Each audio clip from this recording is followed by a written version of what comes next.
Je m'interroge ce jour sur la question de l'augmentation du coût d'hospitalisation dans pratiquement la majeure partie des formations hospitalières et plus particulièrement l'hôpital central de Yaoundé.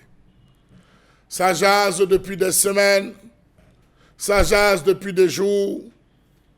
Les prix semblent être passés du simple au double. C'est à la sortie qu'on vous présente la douloureuse. Comment comprendre cette augmentation lorsqu'on sait qu'avant le forfait d'hospitalisation, là-bas dans cette formation sanitaire, de 10 jours était 33 000 francs CFA pour les chambres à 2 lits, c'est-à-dire 3 100 francs par jour. Et qu'aujourd'hui on est passé du simple au double. Doit-on conclure que l'hôpital aujourd'hui est aussi touché par l'inflation, particulièrement l'hôpital central de Yaoundé? Question. Comment comprendre cette validation par les autorités administratives? Est-ce que le ministre de la Santé est au courant de cette tentative d'augmentation ou sinon augmentation? Les malades se plaignent, les gardes malades crient. Savez-vous que dans la quasi-totalité des hôpitaux publics des autres pays voisins, 10 jours d'hospitalisation est compris entre 10 000 et 20 000 francs CFA? On parle d'hôpitaux publics. Comment comprendre que l'hospitalisation dans les hôpitaux soit devenue si coûteuse que les logements dans les appartements meublés? Aujourd'hui, la journée d'hospitalisation passe de 3 100 francs par jour à 15 000 francs par jour, soit une multiplication par 5 du coût de la chambre. Qu'est-ce qu'on offre de nouveau? Les insecticides? Les anti-moustiques? Ou si vous voulez, les moustiquaires? C'est quoi un gardien de nuit et de jour? Quelle est la plus-value?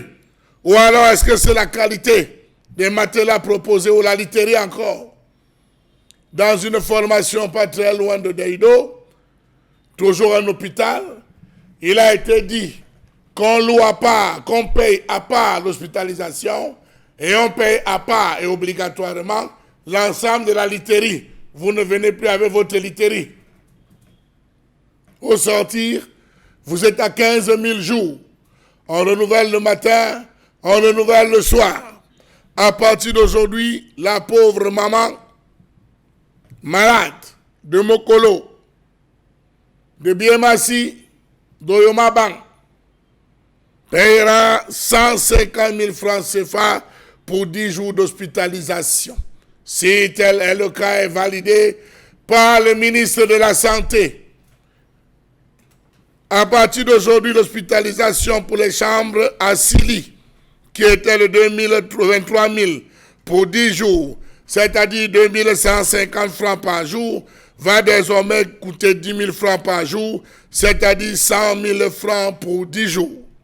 10 jours d'hospitalisation à 100 000 francs, pourtant le salaire mensuel du petit travailleur n'est même pas 50 000 francs CFA. Dans ces conditions, dites-nous un peu qui a droit à la santé. Le SMIC est à combien pour qu'on se retrouve parce que malade a payé 100 à 150 000 francs? Ou voulez-vous que le SMICard, plus de la moitié des travailleurs camerounais, et cette autre catégorie de Camerounais, les débrouillards, qu'on a baptisé ce que je vois, je fais, aillent se soigner quand leur État leur ferme les portes de ces hôpitaux?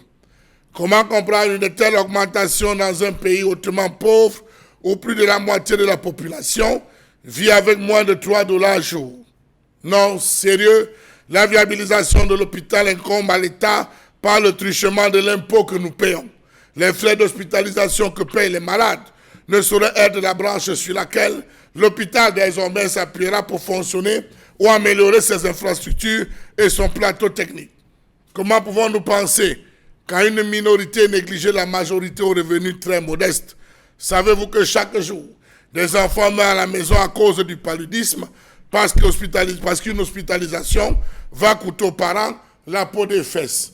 Avant, le simple palu, c'était 50, 60 000 francs, hormis l'hospitalisation, qui vous ramenait dans les 70 000, 80 parfois 100 000 francs CFA. C'est inhumain, c'est un crime contre l'humanité. Trop, c'est trop. C'est quoi avec ce pays ou comment ne pouvons-nous garantir la santé pour tous? À quoi servent donc ces hôpitaux?